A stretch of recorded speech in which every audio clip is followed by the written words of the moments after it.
Hello everyone. कैसे हैं आप लोग? कैसी आप लोगों की तैयारी चल रही है? आज की क्लास में हम लोग स्टडी करेंगे घटना चक्र 2022 की सीरीज में मॉडर्न हिस्ट्री यानी भारतीय इतिहास में आधुनिक भारत पढ़ेंगे। आप लोगों के भी लगातार कमेंट्स आ रहे थे कि सर आधुनिक भारत का इतिहास या मॉडर्न हिस्ट्री को कंप्लीट करिए, तो ये कुछ समय के लिए सीरीज़ रोक दी गई थी क्योंकि ज़्यादा वीडियोस आ जाने पे आप लोगों पे प्रेशर हो रहा था कि सर कौन कौन सी क्लासेस देखें, इसलिए हम इसको होल्ड कर रखे थे। क्योंकि पॉलिटी चल रही थी, वर्ल्ड ज्योग्राफी भी चल रही है, इन्वायरमेंट हो रही है, मैराथन भी आ रही थी, लेकिन फिर भी हम लोग आपकी रिक्वेस्ट पर, आप लोगों के कमेंट के बहुत अच्छे प्यार पे हम लोग शुरू करते हैं दोबारा। तो आज से हम लोग इसको कंटिन्यूस रखेंगे और जल्दी ही मॉडर्न हिस्ट्री हम खत्म करेंगे। अब पॉलिटी दोस्तों 3 से 4 लेक्चर और रह गए हैं, जिसका तो ख़त्म हो जाएगी। तो हम लोग फिर इसमें क्या करेंगे कि मॉडर्न हिस्ट्री के साथ साथ एंशियंट या मिडिवल हिस्ट्री या साइंस को भी कंटिन्यू कर दिया जाएगा। तो चलिए शुरू करते हैं हम आज की क्लास को। और आज का हमारा टॉपिक है कांग्रेस में गर्म दल और नरम दल, यानी कि जो इसका विभाजन हुआ था सूरत अधिवेशन में जाके। इसकी शुरुआत 1905 में जो बंगभंग आंदोलन था, जिसको हम स्वदेशी आंदोलन कहते हैं, वहाँ से इसकी शुरुआत होती है। तो हम देखते हैं कैसे इसकी क्रिया विधि होती है, आगे ये बढ़ती है। तो आइए पहले पढ़ते हैं। भारत में राष्ट्रीय आंदोलन की दिशा को महात्मा गांधी के पदार्पण के पूर्व इटली एबिसीनिया युद्ध, जिसमें इटली की औपनिवेशिक शक्ति पराजित हुई, 1899-1901 के दौरान चीन में साम्राज्यवादियों के विरुद्ध चलाए गए बॉक्सर आंदोलन, ध्यान देना बॉक्सर आंदोलन किसके विरुद्ध था, तो चीन में साम्राज्यवादियों के विरुद्ध चलाए गए बक्सर आंदोलन, तथा रूस पर जापान की विजय जो कि 1905 में थी, इन सब ने प्रभावित किया। किंतु इनमें वर्ष 1905 में जापान की रूस पर विजय का सर्वाधिक प्रभाव पड़ा। क्या प्रभाव पड़ा? क्योंकि जो ब्रिटिश वाले थे वो हमेशा क्या कहते थे कि अपराजयता का सिद्धांत लगाते थे। अपराजयता का सिद्धांत कहने का मतलब ये था कि हम श्रेष्ठ लोग हैं, हम गोरे लोग हैं, हम पश्चिमी लोग हैं, जो हम किसी से पराजित नहीं होते हैं, और हम आपको क्या करने आए, सभ्य करने आए। ऐसा एशियाई वालों से, भारतीय लोगों से कहते थे। लेकिन जापान जो कि एशियाई देश था, रूस जो कि एशिया और आपके यूरोप दोनों में आता है, लेकिन मुख्य रूप से यूरोपीय देश ही माना जाता है रसिया को भी, तो इस पर अटैक किया और इसको जीत लिया, यानी कि इसको हरा दिया रूस को। तो लोगों को लगा कि यानी अपराजयता का जो सिद्धांत है, श्रेष्ठता का सिद्धांत है, वो केवल और केवल झूठ बोलने का तरीका था। ये लोग किसी भी समय हार सकते हैं अगर हम लोग एक यूनिटी के साथ युद्ध करें। तो ये भारतीयों के लिए बहुत इंपॉर्टेंट चीज़ थी यहाँ पे, मोटिवेशन के लिए भी। वहीं आप देखेंगे कि जापान ने वर्ष 1905 में जारशाही रूस को हराकर स्वयं को सैनिक दृष्टि से एक शक्तिशाली यूरोपीय देश से श्रेष्ठ सिद्ध कर दिया। क्या? यूरोपीय देश से श्रेष्ठ सिद्ध साबित किया अपने आप को, और इस मिथ्या भ्रम का निवारण हो गया कि गोरी जाति के लोग अजय हैं। अजय मतलब कभी ना हारने वाले। तो ऐसा बिल्कुल नहीं है, वो हार भी सकते हैं अगर आप उन्हें ढंग से उनके विरुद्ध युद्ध करते हैं तो।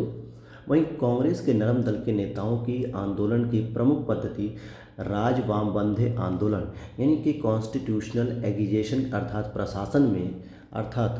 प्रशासन में आगे देखते हैं क्या लिखा है। तो भारतीयों की भागीदारी की मांग की इन्होंने, और जनता में राजनीतिक जागरूकता उत्पन्न करना था। तो ये चाहते थे कि कैसे भी करके भारतीयों के प्रशासन में भागीदारी भी बढ़े और जनता में राजनीतिक जो है कि जागरूकता उत्पन्न करनी थी। वहीं गरम दल क्या था? तो ये तो नरम दल वालों की मांगे थी। वहीं जो गरम दल के नेताओं की मुख्य मांगे थी कि अनुकूल प्रविघटन, यानी कि पैसिव रेजिस्टेंस पद्धति की थी। 1907 में कांग्रेस के सूरत अधिवेशन में कांग्रेस नरमपंथी और गर्मपंथी दो अलग गुटों में विभक्त हो गई।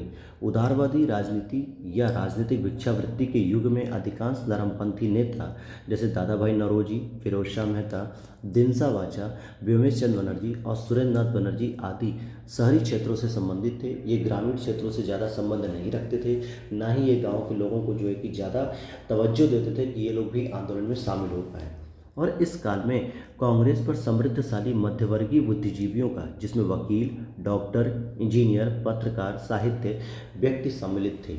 ये मुख्य रूप से ये मध्यवर्ग पेशा था जो ये लोग शामिल थे। साथ ही साथ उपाधियां और बड़े बड़े पद इन लोगों के लिए आकर्षण रखते थे। कांग्रेस में आने वाले ये प्रतिनिधि बड़े बड़े नगरों से आते थे और जन साधारण से इनका कोई संपर्क नहीं था। मतलब जो ग्रामीण जनता थी, जो गांव में रहने वाली जनता थी, जो खेती किसानी करने में व्यस्त थी, पशुपालन में व्यस्त थी, इन लोगों से इन कांग्रेस वालों का कोई भी संपर्क नहीं था। और जबकि अगर आप आंदोलन के लिए लड़ाई कर रहे हो, तो जब तक आप अपने देश की जनता को एकजुट नहीं करोगे दोस्तों, तो कैसे आपको आज़ादी मिलेगी? तो उस जनता में आपके मध्यवर्गीय लोग भी आते हैं, अमीर लोग भी आते हैं शहर के, लेकिन वहीं गांव की जनता भी आती है जिसको आपको साथ लेकर चलना चाहिए। लेकिन ऐसा यहाँ पे नहीं हो रहा था नरम दल से। तो वहीं फिरोज शाह मेहता ने स्वयं कहा था कि कांग्रेस की आवाज़ जनता की आवाज़ नहीं है, परंतु उनके साथ रहने वाले अन्य देशवासियों का यह कर्तव्य है कि वे इनकी भावनाओं को समझें, उन्हें व्यक्त करें और इनके उपचार का प्रयत्न करें। ऐसा इन्होंने कहा था, लेकिन अगर उस जनता से मिलते तो शायद और भी बड़ी बात निकल के आती। वहीं गोपाल कृष्ण गोखले उदारवादी खेमे से संबद्ध थे। इन्होंने संभाव और मृदु न्यायप्रियता में विश्वास करते करते थे। उन्हें पूर्ण विश्वास था कि देश का पुनरुद्धार उत्तेजना के बवंडर में नहीं हो सकता, यानी कि जोश में आके नहीं होगा, बल्कि होश और दिमाग से और शांति से जो है कि कोई भी काम करेंगे तभी जो है कि देश को आज़ादी मिल सकती है, ऐसा उदारवादियों का मानना था। तो इसीलिए वो लोग साधन और साध्य दोनों की पवित्रता में विश्वास करते थे। साध्य क्या था हमारा कि आज़ादी मिल जाए हमको किसी भी तरीके से। साधन क्या था हमारा कि संवैधानिक साधन हम प्रयोग करेंगे, कोई क्रांति या कोई जो है कि विद्रोह नहीं पैदा करेंगे, बल्कि साधन को भी वो पवित्र रखना चाहते थे। वहीं अगर आप देखेंगे, इन्हीं विचारों से प्रभावित होकर गांधी जी उनके शिष्य बन गए। किसके? गोखले जी के, गोपाल कृष्ण गोखले जी के शिष्य बन गए। और गोखले ने 1889 में सर्वप्रथम राजनीति में भाग लिया था। वहीं 1897 में उन्हें और वाचा को भारतीय व्यय के लिए नियुक्त वेल्बी आयोग के सम्मुख साक्ष्य देने को कहा गया था। तो जो भारतीय व्यय के लिए नियुक्त किया गया था वेल्बी आयोग, उसके सामने इन्हें दिनसा वाचा और गोपाल कृष्ण गोखले को प्रेजेंट होने को कहा गया ताकि वो साक्ष्य दे सकें। और वहीं 1902 में वह बम्बई विधानसभा परिषद के लिए और कालांतर में इम्पीरियल लेजिस्लेटिव काउंसिल के लिए चुने गए थे। वर्ष 1906 में के बाद जो है भारतीय राजनीति में कांग्रेस के अंदर उग्रवादी दल के उदय के साथ साथ देश में क्रांतिकारी उग्रवादी दलों का आविर्भाव भी होना शुरू हो गया। अब जैसे उग्रवादियों के लिए क्या कहा जाता है? बाल पाल बाल, यानी कि लाल बाल पाल। तो लाल से कौन हो जाएगा यहाँ पे? लाला लाजपत राय। बाल से कौन हो जाएगा? बाल गंगाधर तिलक। पाल से कौन होगा? बिपिन चंद्र पाल और अरविंदो घोष। तो इन तीन लोगों के नाम ज़्यादातर आते हैं। ये तीन नाम कैसे लिखते हैं यहाँ पे पेपर में? अगर आपसे पूछता है कि लाल, बाल और पाल, तो ये तीन क्रांतिकारी थे। लाल मतलब लाला लाजपत राय, बाल मतलब बाल गंगाधर तिलक, पाल मतलब बिपिन चंद्र पाल, और साथ ही साथ इसमें अरविंद घोष के भी नाम आते हैं। इन नेताओं ने स्वराज प्राप्ति को ही अपना लक्ष्य बनाया। किसको? स्वराज प्राप्ति को ही। इन्होंने या उन्हें उदारवादी नेताओं की तरह संवैधानिक दायरे के अंदर अपनी मांगें मनवाने में विश्वास नहीं था। क्यों? क्योंकि जो उदारवादी नेता थे वो साधन और साध्य की पवित्रता पर बल देते थे, जबकि जो उग्रवादी नेता थे वो कहते थे कि साधन पवित्र होना चाहिए, उसके लिए आप किसी भी प्रकार का साध्य पवित्र होना चाहिए, लक्ष्य आपका पवित्र होना चाहिए, उसके लिए आप किसी भी प्रकार का साधन प्रयोग करें, चाहे युद्ध करें, क्रांति करें, विद्रोह करें, दंगा करें या शांतिपूर्वक धरना करें, अल्टीमेटली हमें आज़ादी मिलनी चाहिए या हमारा साध्य जो लक्ष्य है वो पूरा होना चाहिए। बस यही ये लोग कहते थे। वहीं तिलक ने तो ये भी कहा कि हमारा उद्देश्य आत्मनिर्भरता है, अब भिक्षावृत्ति नहीं। अर्थात उन्होंने कहा कांग्रेस पर प्रार्थना, याचना, विरोध की राजनीति करने का आरोप लगाया और उनके नेतृत्व में कांग्रेस की प्रार्थना और याचना की नीति समाप्त हो गई। यानी कि तिलक ने कांग्रेस की प्रार्थना और याचना की नीति को समाप्त कर दिया कि इससे कोई भी काम नहीं हो सकता। जहां उदारवादी दल संवैधानिक आंदोलनों में और साथ ही साथ जो है कि अंग्रेजों की न्यायप्रियता में, वार्षिक सम्मेलनों में भाषण देने में, प्रस्ताव पारित करने में और इंग्लैंड में शिष्टमंडल भेजने में विश्वास करता था उदारवादी दल, वहीं दूसरी ओर जो उग्रवादी दल था वो आक्रामक प्रतिरोध में, सामूहिक आंदोलन में, आत्म बलिदान के लिए दृढ़ निश्चय में विश्वास करता था। यानी उसकी गतिविधि जो थी, साधन थे, वो थोड़े आक्रामक थे, प्रोग्रेसिव थे। इसके लिए स्वराज का अर्थ होता था उग्रवादियों के लिए कि विदेशी नियंत्रण से पूर्ण स्वतंत्रता, यानी कि किसी भी तरीके की यहाँ पे हमारे ऊपर बंदिश नहीं होनी चाहिए, हम विदेशी नियंत्रण से पूरी तरीके से स्वतंत्र हो जाएं, हम भारतीय लोग हैं, इतने समझदार हैं कि अपना शासन स्वयं चला सकते हैं। जबकि उदारवादी दल क्या कहता था स्वराज का कि साम्राज्य के अंदर औपनिवेशिक शासन, यानी कि ब्रिटेन की जो संप्रभुता है, राज्य का शासन है, ब्रिटेन के राजा का जो शासन है वो बना रहे भारत पे, बस हम उसके अंदर जो भारत का क्षेत्र है हम उस पर अपना शासन कर सकें। जबकि उग्रवादी स्वराज का मतलब समझते थे कि विदेशी नियंत्रण से पूरी तरीके से स्वतंत्रता। तो यहाँ पर ये बेसिक डिफरेंस है जो आपको पता होना चाहिए। आगे देखते हैं। लाला लाजपत राय जी को शेर ए पंजाब के नाम से भी जानते हैं और ये भारतीय राष्ट्रीय कांग्रेस के गरम दल के नेता थे, क्योंकि हमने लाल बाल पाल पढ़ा, उसमें लाला लाजपत राय थे। और पूरे पंजाब के प्रतिनिधि भी थे। इन्हें पंजाब केसरी भी कहा जाता है। लाला लाजपत राय, बाल गंगाधर तिलक, बिपिन चंद्र पाल को लाल बाल पाल के नाम से भी जाना जाता है। वहीं साइमन कमीशन जब भारत आया था 1928 को, तो इसका विरोध करते समय लाठीचार्ज से लाला लाजपत राय जी घायल हुए और जिसके कारण 17 नवंबर 1928 को इनकी मृत्यु भी हो गई। क्या हो गई? मृत्यु भी हो गई। और वहीं उनकी 17 नवंबर 1928 को मृत्यु हो जाती है। लाला लाजपत राय ने इटली के क्रांतिकारी, जो कि वहाँ के राष्ट्रपिता भी कहलाते हैं, मैजिनी, उनके जीवन वृत्त को पढ़ने के बाद उन्हें अपना राजनीतिक गुरु मान लिया था। तो प्रश्न आता है कि महात्मा गांधी के गुरु कौन थे? तो लाला जो गोपाल कृष्ण गोखले थे।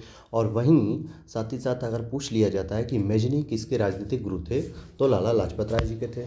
और उन्होंने मैजिनी की जो उत्कृष्ट रचना थी ड्यूटीज़ ऑफ मैन का उर्दू में अनुवाद भी किया।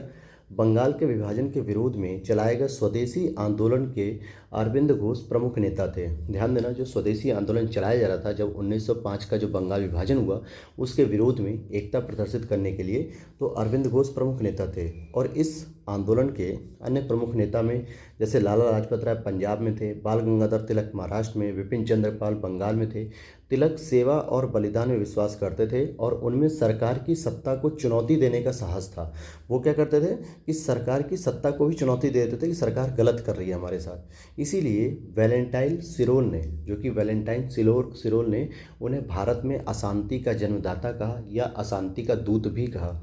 और बाल गंगाधर तिलक को सजा सुनाए जाने के पश्चात प्रसिद्ध विद्वान मैक्स मूलर ने दया की वकालत करते हुए यह कहा था कि संस्कृत के एक विद्वान के रूप में तिलक में मेरी दिलचस्पी है। ध्यान देना, वो तिलक में अपनी दिलचस्पी दिखाते हैं। और 1908 में बाल गंगाधर तिलक को केसरी में प्रकाशित लेखों के आधार पर राजद्रोह का मुकदमा चलाकर 6 वर्ष के कारावास की सजा देकर मांडले जेल यानी कि वर्मा भेज दिया गया था। तिलक को हुई इस सजा के विरोध स्वरूप बम्बई के कपड़ा मिल मजदूरों ने देश में पहली राजनीतिक हड़ताल की थी। तो यहाँ पे अब बात समझने वाली बात है कि पहली राजनीतिक हड़ताल कैसे हुई। तो बम्बई में जो कपड़ा मिल मजदूर थे उन्होंने देश में पहली राजनीतिक हड़ताल की थी। मांडले जेल में ही इन्होंने गीता रहस्य नामक पुस्तक लिखी थी।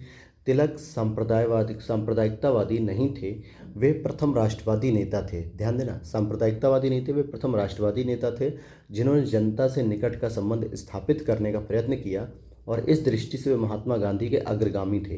यानी जो काम महात्मा गांधी जी 1915 में आने के बाद करते हैं भारत में कि जनता से मिलते हैं, जनता का समर्थन प्राप्त करते हैं, इस बारे में तिलक पहले से ही इस काम को कर रहे थे जो गांधी ने आगे चल के किया। और इस उद्देश्य से उन्होंने अखाड़े, लाठी क्लब, गौ हत्या विरोधी सभाएं स्थापित की। साथ ही महाराष्ट्र में शिवाजी महोत्सव और गणपति महोत्सव या गणपति पर्व का आरंभ किया ताकि जनता में राष्ट्र सेवा की भावना जाग सके। क्योंकि शिवाजी महोत्सव क्या थे? शिवाजी एक तरीके से मराठा साम्राज्य के सबसे बड़े जो है कि मतलब राजा थे, सबसे प्रतापी राजा। और इनका जो कर्तव्य पथ था वो था राष्ट्र की सेवा करना।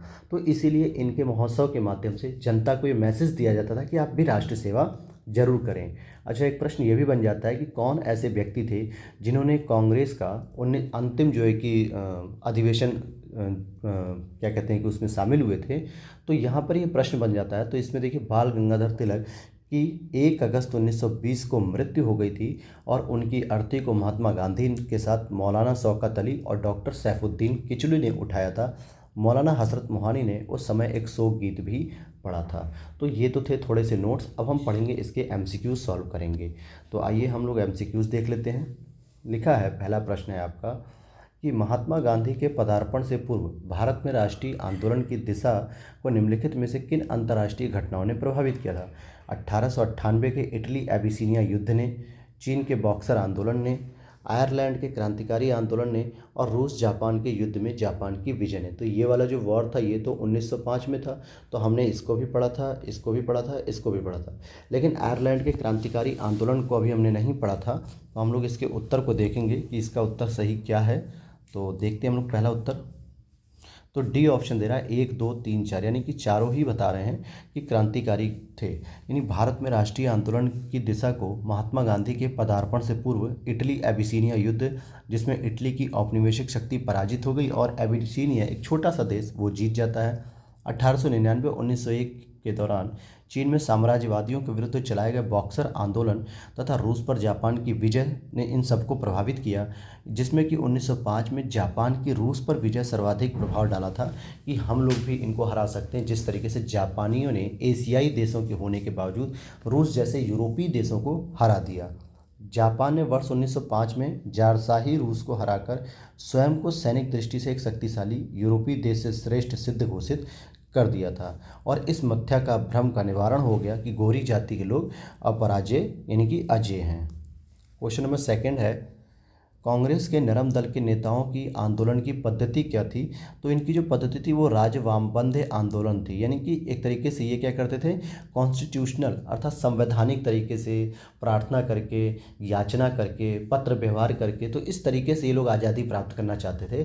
क्रांति का कोई रास्ता ये अपनाना नहीं चाहते थे। क्वेश्चन नंबर तीसरा है, निम्नलिखित में से किस आंदोलन के कारण भारतीय राष्ट्रीय कांग्रेस का विभाजन हुआ जिसके परिणामस्वरूप नरम दल और गरम दल का उद्भव हुआ? तो ये हो जाता है स्वदेशी आंदोलन, जो कि 1905 में ही शुरू हुआ था। अब इसके पीछे रीज़न क्या था दोस्तों? क्योंकि जब 1905 में लॉर्ड कर्जन ने घोषणा की थी कि हम बंगाल को विभाजित करेंगे दो पार्ट में, एक तो पश्चिमी बंगाल और एक पूर्वी बंगाल, इस तरीके से विभाजन होगा, तो इनके विरोध में क्रांतिकारियों ने 1995 में स्वदेशी आंदोलन चलाया और इस स्वदेशी आंदोलन को समर्थन सबसे अधिक राष्ट्रीय आंदोलन में गरम दल वालों के द्वारा दिया गया। तो यहाँ पर बात आती है कि विभाजन हो ही क्यों गया? तो इसके दो कारण होते हैं। पहला तो था कि 1907 के सूरत अधिवेशन की अध्यक्षता को लेके, मतलब 1906-07 के, और साथ ही साथ दूसरा था इस स्वदेशी आंदोलन के प्रसार को लेके। अब ये बात क्या थी कि जो नरम दल थे वो तो चाहते थे कि इसका प्रसार केवल और केवल बंगाल में रहे, लेकिन जो गरम दल थे, उग्रवादी दल थे, वो चाहते थे कि इसका प्रसार अखिल भारतीय स्तर पे होना चाहिए। कहने का मतलब हो गया कि पूरे भारत में इसका प्रसार होना चाहिए, केवल बंगाल में ही नहीं, बंगाल, उत्तरी भारत, मध्य भारत, पश्चिमी भारत, दक्षिण भारत, हर जगह इसका विस्तार होना चाहिए। तिलक ने तो इसके लिए महाराष्ट्र में भी बहुत सारे जो है कि काम किए प्रसार करने के लिए। तो इसी सब चीज़ों को लेके नरम दल और गरम दल के बीच में विरोध पैदा होता है।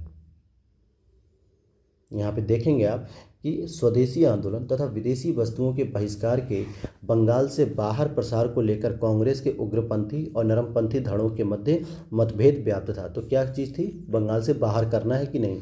तो गरम दल आंदोलन, जो गरमपंथी आंदोलन थे, वो स्वदेशी और बहिष्कार आंदोलन को बंगाल तक ही सीमित न रखकर उसे देश के अन्य हिस्सों तक भी पहुँचाना चाहते थे। वे केवल विदेशी माल के बहिष्कार से ही संतुष्ट नहीं थे, बल्कि वे चाहते थे कि अंग्रेजी हुकूमत को किसी भी तरह सहयोग न दिया जाए। तो इस तरीके से यहाँ पे उग्रवादियों और उदारवादियों में एक विभाजन देखने को मिलता है। क्वेश्चन नंबर 4 है आपका, अधिकतर जो नरमपंथी थे वो शहरी क्षेत्रों से थे, इसलिए वो ग्रामीण जनता से ज़्यादा अपना संबंध स्थापित नहीं कर सके थे। क्वेश्चन नंबर 5 है कि किसने 1904 से लगातार भारत को स्वशासन देने पर बल दिया? तो दादा भाई नौरोजी साहब ने स्वशासन देने पर बल दिया, जिसको हम लोग इंग्लिश में क्या कह देंगे कि सेल्फ रूल, यानी कि इस तरीके से ये फोकस करते थे कि ये हमारा शासन खुद का मिल जाए। और यहाँ पर आप देख सकते हैं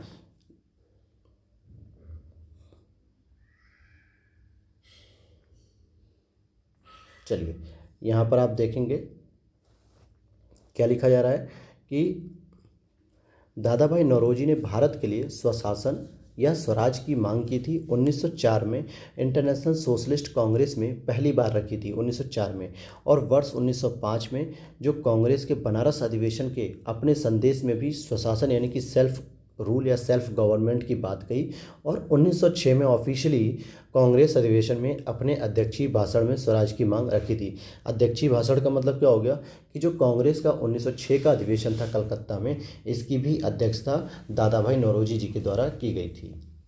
क्वेश्चन नंबर 6 है, निम्नलिखित में से कौन उग्रपंथी नहीं था? कौन उग्रपंथी नहीं था? तो गोपाल कृष्ण गोखले साहब जो है कि उग्रपंथी नहीं थे, क्योंकि ये इसमें थे उदारवादियों में शामिल होते थे, जबकि मदन लाल, उधम सिंह ये दोनों क्रांतिकारी थे और बाल गंगाधर तिलक आपके उग्रवादी थे। क्वेश्चन नंबर 7 है, इनमें से कौन उग्र राष्ट्रवाद के उल्लेखनीय नेताओं में से नहीं था? तो उग्र राष्ट्रवाद के उल्लेखनीय नेताओं में देखिए बिपिन चंद्र पाल भी थे, लाला लाजपत राय भी थे, लोकमान्य तिलक भी थे, लेकिन गोपाल कृष्ण गोखले नहीं थे, क्योंकि ये उग्रवाद नहीं बल्कि उदार राष्ट्रवाद यानी उदारवादी दल से संबंधित थे। तो नेक्स्ट क्वेश्चन हम लोग देखते हैं।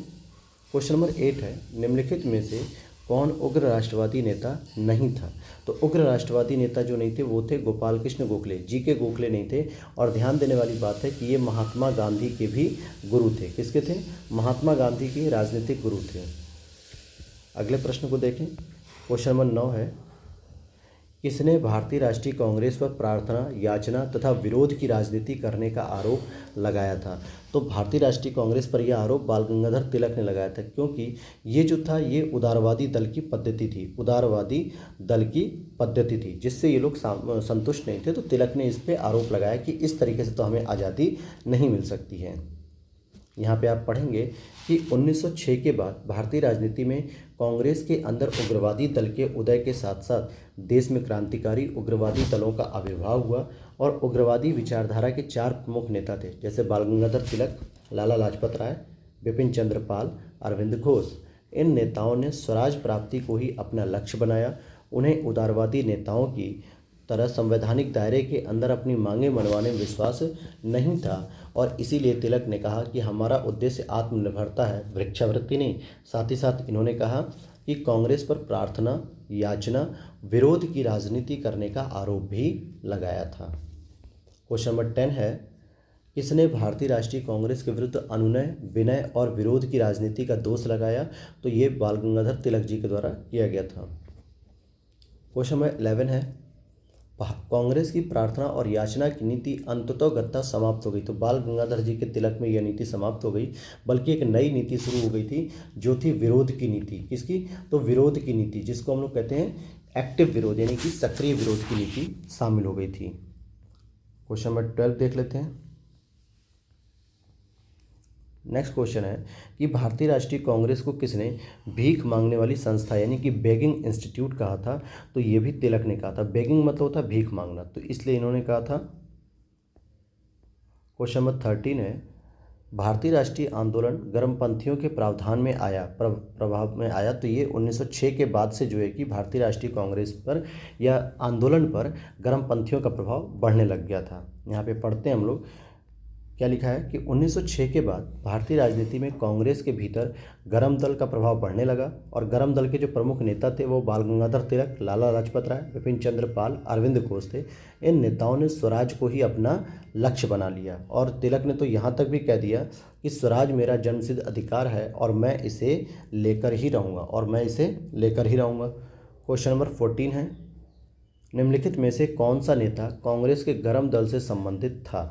तो अगर हम बात करेंगे तो अरविंदो घोष थे। बाकी गोपाल कृष्ण गोखले, दादाभाई नौरोजी, एस.एन. बनर्जी यानी सुरेंद्र नाथ बनर्जी, ये तीनों ही जो है कि किससे संबंधित थे? तो ये तीनों ही उदारवादी खेमे से संबंधित थे। जबकि अरविंद घोष लाल से हो जाएगा लाला लाजपत राय और पाल से हो जाएगा बिपिन चंद्र पाल और साथ ही साथ बाल से हो जाएगा बाल गंगाधर तिलक। तो ये लोग जो थे ये आपके उग्रवादी दल से संबंधित थे। अगला देखते हैं क्वेश्चन नंबर 14।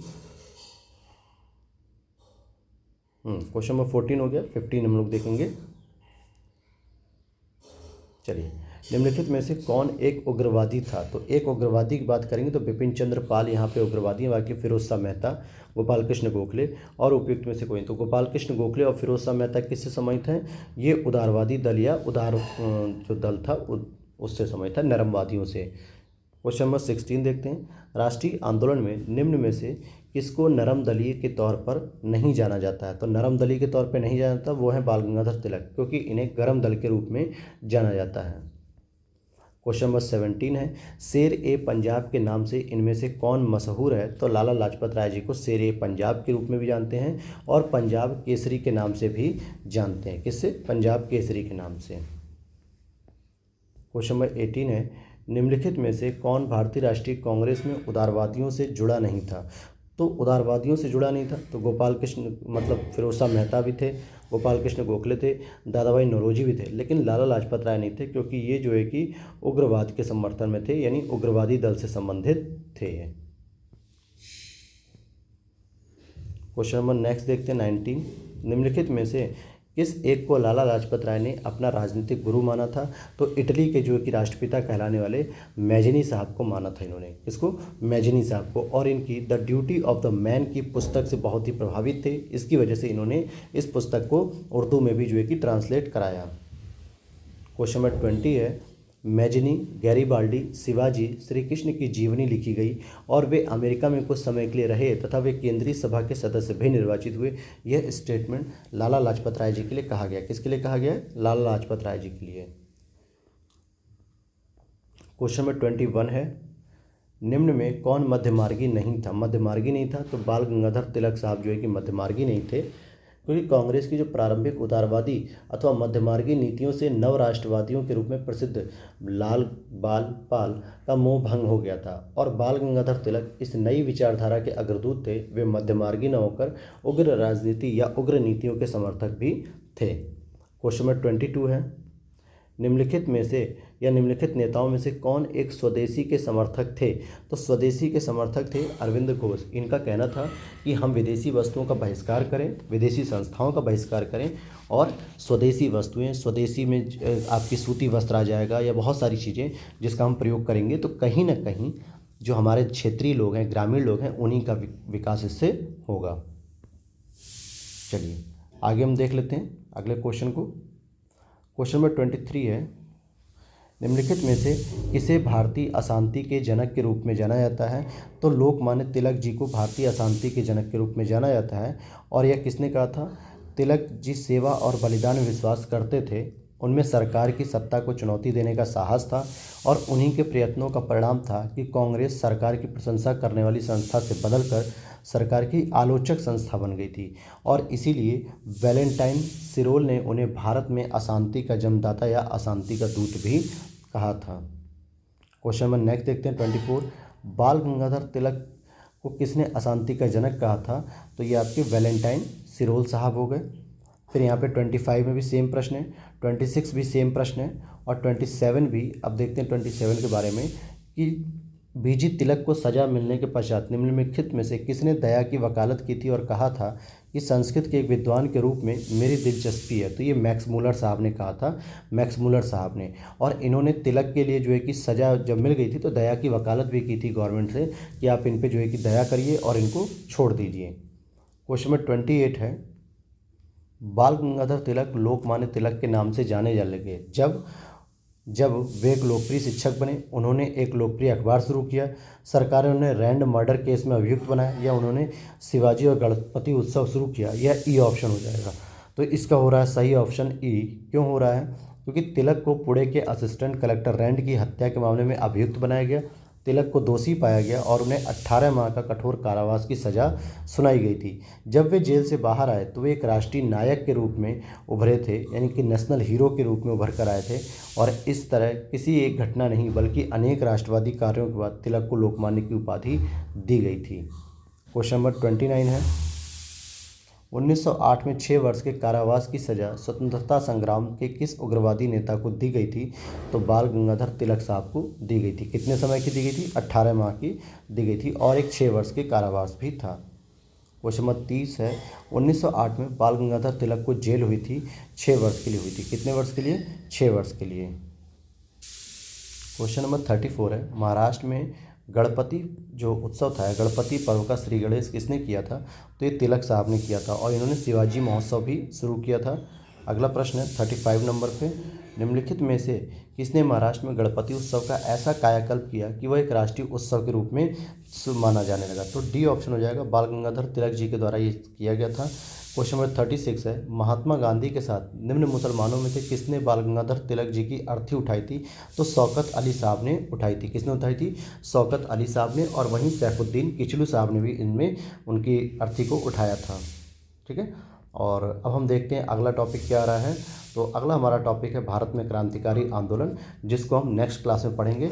और अब आपको ये रोज़ रेगुलर मॉडर्न हिस्ट्री क्लासेस मिलेंगी, वर्ल्ड ज्योग्राफी की, इंडियन पॉलिटी की और एनवायरनमेंट की भी। तो आप लोग इसको एंजॉय कीजिए और साथ ही साथ आज से आपको एक मॉडल प्रैक्टिस सेट भी कराया जाएगा जो 150 क्वेश्चन का हूबहू उसी पैटर्न पे होगा जो आपके आयोग में पूछा जाएगा। तो मिलते हैं नेक्स्ट वीडियो में। Thanks for watching.